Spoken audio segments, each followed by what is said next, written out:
নগরীর প্রাণকেন্দ্রে অবস্থিত রংপুর সিটি কাঁচা বাজারে পাইকারি দামে মাল্টা, আপেল, আঙ্গুর, কমলা, নাশপাতি ও আনার প্রায় সব আমদানি ফলের কেজিতে 50 থেকে 100 টাকা পর্যন্ত বেড়েছে।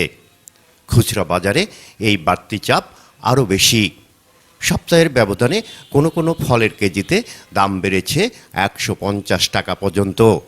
পাশাপাশি আমদানি খরচ, শুল্ক ও পরিবহন ব্যয় বেশি হয় দাম কমানোর সুযোগ কম বলে দাবি রংপুরের আমদানিকারকদের।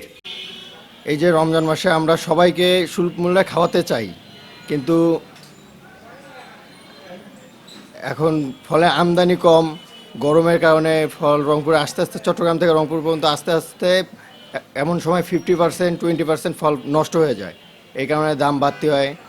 আবার গাড়ি ভাড়া রমজান মাসে এমনি তুলনায় এমনিতে 30,000, 35,000 টাকা গাড়ি ভাড়া ছিল, এখন রমজান মাসের কারণে গাড়ি ভাড়া 60,000, 70,000 টাকা করছে।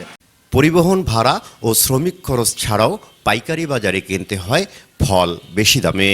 ফলে পাইকারি ও খুচরা দামের পুরো ব্যবধান লাভ নয় বলছেন খুচরা বিক্রেতারা। তুলনার থেকে একটু হইলেও বাজার কমছে। কিছুদিন আগে আরও দাম বেশি ছিল, এখন 2-4 দিন থেকে একটু বাজার হালকা হয়ে গেছে। পাইকারিতে দাম কমলে খুচরাতেও দাম কমবে। রমজানের ইফতারে ফলের চাহিদা থাকলেও বাড়তি দামে সবচেয়ে বেশি চাপে পড়েছেন মধ্যবিত্ত ও নিম্ন আয়ের মানুষ। এখন দেখেন, মনে করেন যে ওটা 600, এটা 300, এটা 500, এত দাম দিয়ে তো সবাই খাইতে পারবে না। বাইং ক্যাপাসিটির মধ্যে তো সবাই নাই। গতবারের চেয়ে এবার খুব বেশি দাম। রোজার মাস সব দেশের রোজার মাসে দাম কম দেয়, বাংলাদেশে শুধু বাড়তি হয়ে যায়। চাচ্ছি আমরা কম দাম চাচ্ছি। এদিকে কালোবাজারির পেছনে ছুটছে ভোক্তা, বলছেন ছাড় নেই সিন্ডিকেটে।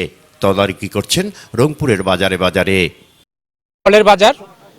ফলের বাজারে আমরা কিছু অনিয়ম পেয়েছি, কিছু মূল্য বেশি নেওয়ার তথ্য প্রমাণ আমরা পেয়েছি, সেই জন্য আমরা সেখানে অর্থদণ্ড করেছি। আমাদের অভিযান অব্যাহত থাকে। এখন প্রশ্ন, বাজার কি দ্রুত স্বাভাবিক হবে নাকি পুরো রমজান জুড়েই থাকবে এই দামের চাপ? সেটাই দেখার অপেক্ষা। মাহফুজ আলম প্রিন্স, রংপুর ব্যুরো, আনন্দ টিভি।